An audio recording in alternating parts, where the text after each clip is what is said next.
Hey guys, so I'm talking about an extremely common problem when it comes to your automobile.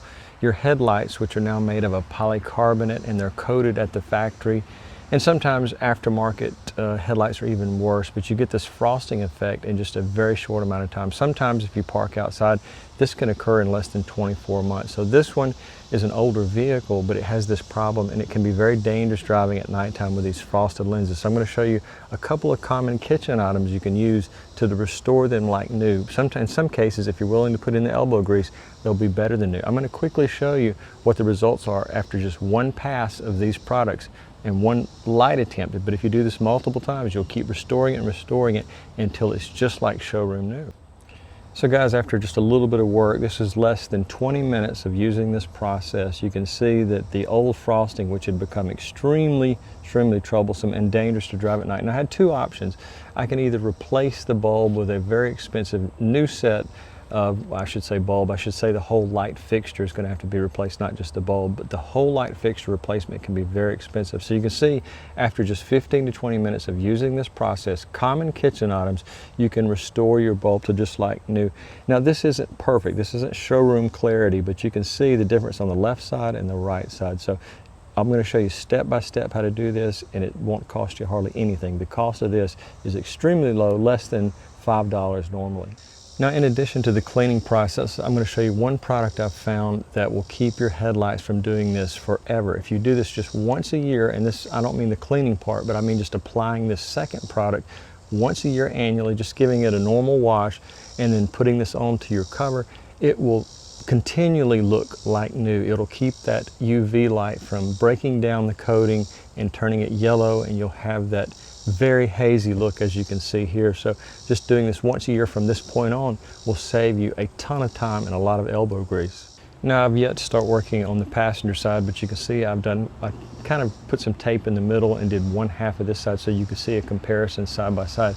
But there's also a couple of other things in addition to UV light that can cause this problem. If you live in an area of the country where they often salt the roads in winter for snow and ice, that can be a contributor too. It can dull the headlight, and so making sure if you drive in this and you do have salt on the road, you want to clean it off as quickly as possible, because that can cause a problem as well. But if this is an everyday thing and you're constantly driving on those roads, the amount of labor you would put in it is just enormous. So doing this process is going to remove that haziness. Another thing that can cause this is if you have a high mineral content or an acidic like rain. If you live next to a major city, sometimes the rain itself contains certain chemical compounds that can dull the lenses. So it's not just UV light. You can have, like I said, the salt, or even just common rain. So there's so many things that can cause this, but the solution is really easy. Just common kitchen items you already have. Now, there's another thing that can often happen is you can have a rock fly up and hit anywhere on the light fixture and do a small crack. And so what happens then is you have a certain amount of moisture getting into the light. If that happens, you're going to have to take some action to seal that crack. Now, you can take some common silicone, the ones that dry crystal clear. It will say it on the packaging, dries crystal clear, that you often see around showers and things like that. You can apply that to a small crack and that'll keep moisture from getting in.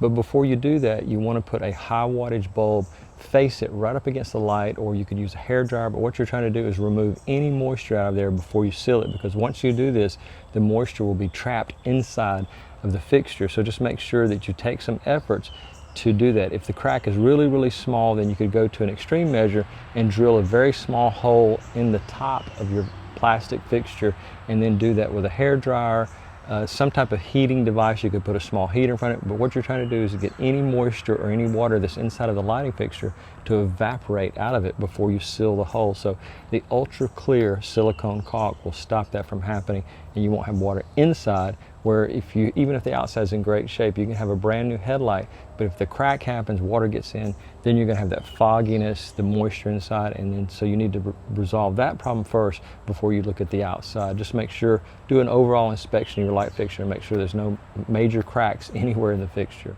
Okay, so here's some of the first things you're going to need. Now, there is one final product that I talked about, and I'll show you that at the end, but you're going to need citric acid. You can use lemon juice, but I like to use citric acid. There's a little bit more abrasiveness there, and also it's a little bit more concentrated. So if you don't have citric acid, you can use common lemon juice.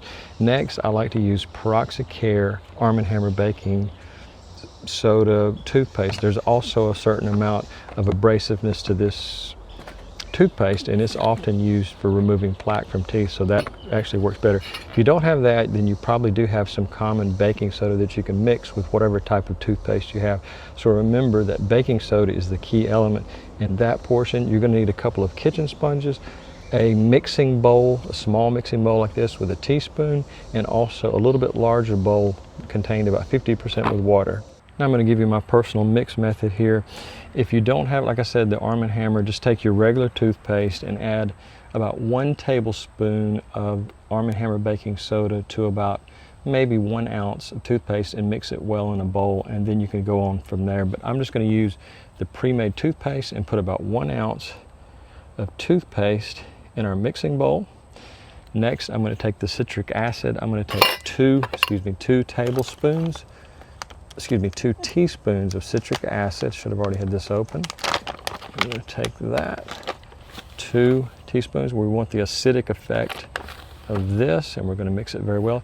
Like I said, if you don't have the citric acid, use the juice from a whole lemon. We're going to mix this very carefully before we apply it to the headlight, and just keep mixing until it's a paste where you don't see any more of the granular citric acid, and just mix it slowly, and it'll slowly come together, and you'll be able to spread that on the headlight. Now there's a couple things you need to do before we do this process. First, you need to park the car in a shaded area. You want to avoid sun because this might cause the product to dry out too quickly, and it's going to be a lot more prone to being a little bit problematic. So just make sure you're parked in the shade.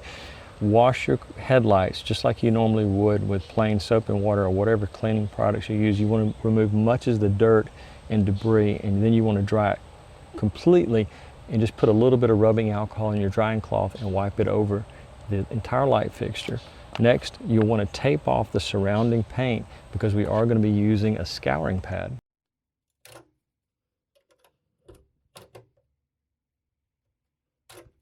Now there's actually 2 reasons we've taped this off. One is that we're going to be using an abrasive scouring pad to remove as much of this oxidation and the original spray they put on it at the factory to help prevent UV damage.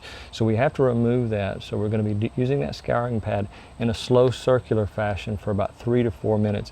Also, if your baking soda, you can see it's very thick. If it's too thick, just add maybe a 1/4 teaspoon of water and keep doing that until it's the right consistency. But as you can see, it's like a chewing gum. We're going to be applying this with a garden glove and gently rubbing it around the light fixture. So just make sure this is extremely thick because we want it to adhere to the light fixture, and let it sit there for a couple minutes for the citric acid, and it will absorb into that coating we have there, and then that way we can be ready to remove it, and it'll be just a little bit easier.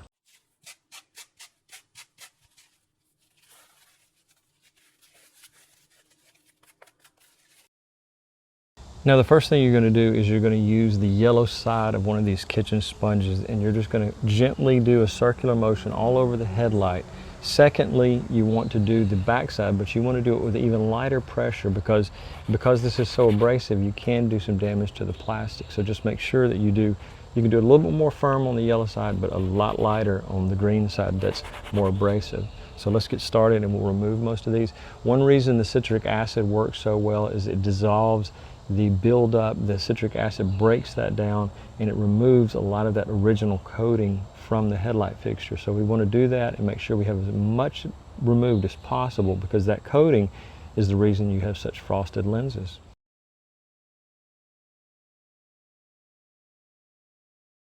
So this has been sitting for about 5 to 10 minutes. It's allowing that citric acid to do its work, and it's clinging to the fixture very well, and so we don't have to worry about it just washing away. So the next thing we're going to do is we're going to take paper towels and remove as much of that as possible.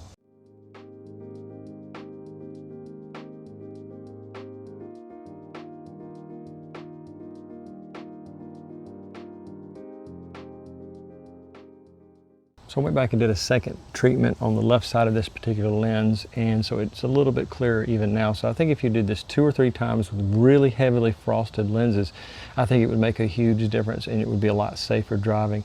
So it's just the process of doing it over repeatedly, maybe 2 or 3 times, as I said, to get it as clear as possible. Some headlights are going to look better than others depending on the age of the vehicle and how much actual yellowing there is in the UV protectant. Now, one thing, once you get it perfectly clear, you want to use Meguiar's headlight coating. This will help you each year. You just do this once a year after you wash the car, thoroughly dry it. Apply this about 4 to 6 inches away, 2 coats and 5 minutes between each coat. Then you want to not drive the car overnight, let it sit and let it completely cure on the headlight, and you will have amazingly clear headlights. So guys, I put a link in the description down below. If you can't find the Meguiar's coating, just click on that link and you can get it delivered to your home from Amazon super fast. But if you can, if you live close to a hardware store, an auto parts store, or some of the big box stores, you usually can find it there as well. But I always try to be as helpful as possible and put all the products I use down in the links. If you have a question about this video or any previous video, I hope you'll become a public subscriber first, because I put all of those people to the front of the line. Now, I have created a Patreon if you're interested in early release material or material I'm putting online, videos that I'm putting online, but not necessarily on YouTube, or they may not make it to YouTube for maybe weeks or months. You can see that they're on Patreon, and I really appreciate you helping the channel grow and making it much bigger. So guys, have a great day, and I appreciate you watching.